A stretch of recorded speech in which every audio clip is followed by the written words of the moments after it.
Ready sir. నమస్తే అండి. నమస్తే అండి.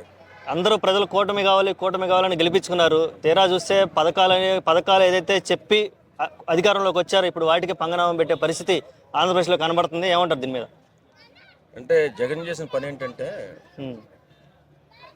ఎలాంటి బడ్జెట్ లేకుండా ఖాళీ ఇచ్చేసి వెళ్ళిపోయాడు ఆయన.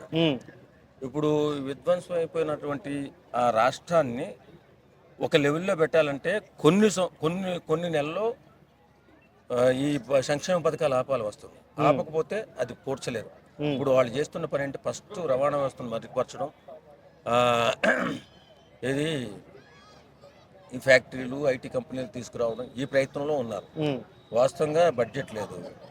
మొన్న చెప్పారు చంద్రబాబు నాయుడు గారు, వాస్తవంగా బడ్జెట్ రూపాయి లేదు. ఇప్పుడు ఖాళీ ఖజానా ఇచ్చి వెళ్ళిపోయాడు జగన్ బాబు.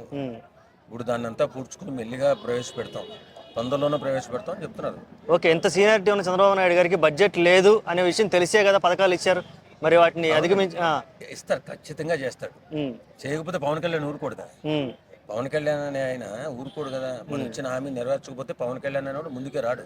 ఓకే, కొంచెం టైం పడుతుంది అంతే నాకు తెలిసి. ఓకే, అంటే చేస్తారు కానీ ప్రజెంట్ లేవు అంటారు. ప్రజెంట్ లేవు.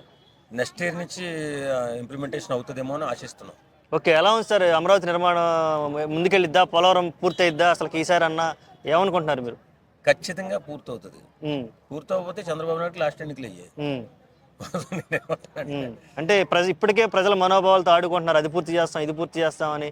మళ్ళీ అదే రిపీట్ అయిద్దా? మళ్ళీ ప్రజలు మోసపోతారా అనేది ఒక... ప్రజలు మోసపోరండి. ప్రజలు ఎలా మోసపోతారు? ఆయన చేయకపోతే ఆయన దించేసి మళ్ళీ ఇంకో నెక్కిస్తారు.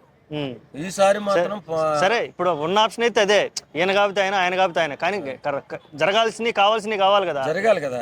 జరుగుతుంది, కంపల్సరీ జరుగుతుంది. కంపల్సరీ 100% చంద్రబాబు నాయుడు గారు ఈ 5 సంవత్సరాల్లో అద్భుతమైన రాష్ట్రంగా తీర్చిదిద్దుతారు. ఇది మాత్రం నేను నమ్ముతున్న విషయం. ఓకే అండి. Okay, thank you.